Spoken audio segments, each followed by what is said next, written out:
Bismillahirrahmanirrahim. Waltakum minkum ummatun yad'una ilal khairi wa ya'muruna bil ma'rufi wa yanhauna 'anil munkar. Assalamualaikum warahmatullahi wabarakatuh. Alhamdulillah wassalatu wassalamu ala rasulillah ma ba'd. Allah berfirman, wajahidu bi amwalikum wa anfusikum. Berjuanglah kalian, berjihadlah kalian melalui hartamu dan dirimu. Hampir semua ayat-ayat berjuangan dan pengorbanan itu dimulai dengan bi amwalikum, harta kalian, harta kalian. Saya mengajak secara praktis dan kami sudah buktikan. Rp1.000 itu bisa luar biasa dahsyat. Bisa beli mobil, bisa buat kuburan, ya, bisa membangun masjid. Uang 1.000. Mari kita satukan uang 1.000 kita. Nanti kami jemput di rekening ini, insya Allah bisa kita buat. Di rekening ini, insya Allah kita buat sebuah kekuatan umat dengan Rp1.000. Rp1.000 dahsyat. Saya mengajak, mari kita buktikan. Assalamualaikum warahmatullahi wabarakatuh. Alhamdulillah alladzi ja'ala an-nikah min syariatil Islam wa ja'alaha min sunanin Nabi sallallahu alaihi wasallam. Wa nusallimu ala rasulina Muhammad sallallahu alaihi wasallam wa khairun li akhliha. Wa kama qala Rasulullah sallallahu alaihi wasallam ana khairum min akhli. Allahumma inna nas'aluka ridhaka wal jannah wa na'udzubika min sakhatika wan nar. Allahumma inna nas'aluka al-huda wat tuqa wal afafa wal ghina. Allahumma inna nas'aluka ridhaka wal jannah wa na'udzubika min sakhatika wan nar. Allahumma a'inna ala zikrika wa syukrika wa husni ibadatik. Alhamdulillah, alhamdulillah, jamaah yang mulia, insyaallah semoga kita mendapatkan keberkahan dalam pengajian ini. Semoga Allah menambah ilmu kita, menambah cinta kita beramal sesudah kita mengetahui, menambah rasa takut kita kepada Allah Subhanahu wa taala. Semoga kita orang-orang yang senantiasa dirahmati oleh Allah dengan ilmu, diangkat derajat kita dengan ilmu, dimuliakan hidup kita dengan keberkahan ilmu kita, insyaallah. Semoga kita termasuk orang-orang yang kategori panggilan yarfa'illahu alladhina amanu minkum walladhina utul ilma darajat. Semoga orang-orang yang beri ilmu itu senantiasa diangkat derajatnya di sisi Allah Subhanahu wa taala, insyaallah taala. Pada kajian kita di tempat ini, kembali kita akan melanjutkan pembahasan di kitab nikah, ya, kitab nikah, ya, mohon maaf ya, kitab ya, bukan kita menikah, bukan. Jadi kitabnya kita bahas, kitabnya, kitab nikah, ya, di babul khitbah, bab tentang menghitbah, yakni bab tentang penawaran diri untuk menikah, ya.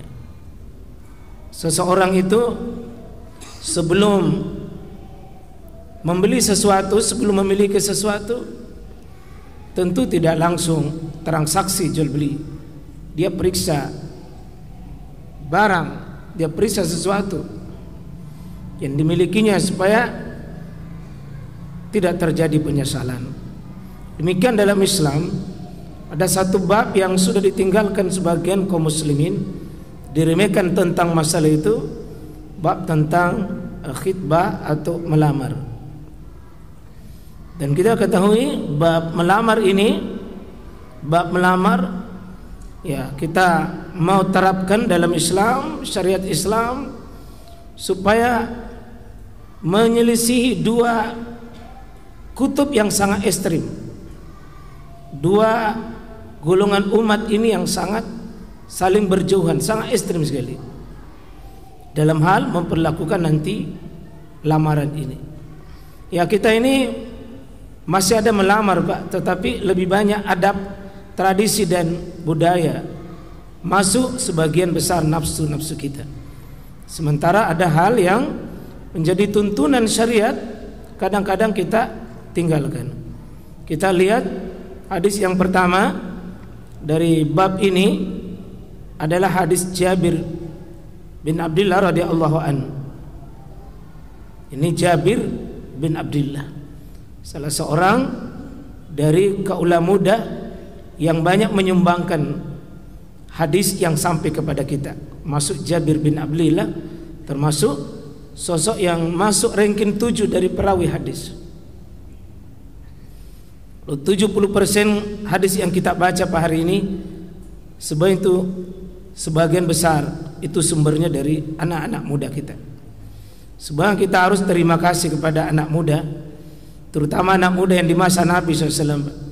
Dia menjadi guru kita tersambung dengan Nabi melalui berita-berita hadis. Ya, bagaimana seperti Aisyah masih belasan tahun tapi sudah hafal ribuan hadis. Abdullah bin Umar, Anas bin Malik, bagaimana Abdullah bin Abbas, ya bagaimana Abdullah bin Umar, dan termasuk Jabir bin Abdullah ini. Dia termasuk orang yang dekat dengan ilmu, dan karena dekat dengan ilmu salah satunya dekat dengan hadis. Beliau banyak meriwayatkan tentang hadis-hadis tentang masalah ini. Kita baca wa an Jabir radhiyallahu an qol. Ini hadis Jabir bin Abdullah, beliau mengatakan qala Rasulullah SAW, bahwa Nabi SAW bersabda, iza khataba ahadukumul mar'a, apabila seorang dari kalian itu menghitbah, melamar wanita. Kalau kita melamar, kita menghitbah. Melamar itu Pak, menawarkan diri. Menawarkan diri untuk menyatu dengan keluarga lain, itu khitbah. Kalau Anda melakukan penawaran itu dalam bentuk khitbah, pelamaran, apa kata Nabi sallallahu alaihi wasallam di sini? Ya. Fa in istata'a ayyanzura minha. Hendaknya wanita yang mau dinikahi itu hendaknya sedapat mungkin, sekuat mungkin lakukan yang disebut dengan istita'a, ya, istata'a ayyanzura minha. Untuk memandang itu. Ini bab nazar. Bab nazar, bab memandang wanita yang mau dinikahi. Dan ini di kitab syarah para ulama berlaku sebaliknya. Laki-laki, wanita juga memandang laki-laki yang mau dinikahi. Minimal jangan dia langsung menikah, jangan langsung dia khitbah. Tapi kalau bisa ada dulu pendahuluan, ya, ada pendahuluan untuk ayyanzura minha, untuk pergi melihat, pergi memandang, pergi melihat, pergi memandang yang minha, daripadanya wanita itu. Ini haknya, ini yang cukup panjang penjelasan para ulama, karena dilihat sebagian daripadanya wanita itu. Ini nanti cukup panjang, apanya yang dilihat, gimana cara melihat, di mana dilihat, apanya yang dilihat, dan berapa kali dilihat. Ini mohon maaf, mungkin bapak-bapak yang sudah tidak ada berniat menikah Pak, mungkin jangan mengatakan lebat to misalnya itu sudah itu. Kita punya anak, kita punya cucu, ya tentu muliakan mereka dengan prosesi khitbah ini. Ya, memuliakan laki-laki, memuliakan wanita, bahkan memuliakan pernikahan itu. Ada kata-kata di sini Nabi SAW, ma yad'uhu ila nikahiha. Apa saja yang nanti kita lihat itu yang bisa mengandung ma yad'uhu. Dengan kita sudah lihat, kita sudah pandang itu, yang membuat dia terpanggil dia tergerak, dia termotivasi untuk dia menikah. Sesuatu yang menarik dirinya untuk dia melanjutkan nikah tersebut. Pandang yang membuat dia bisa bersemangat untuk menikah. Di sini Nabi kata kunci falyafal. Hendaknya dia lakukan hal itu.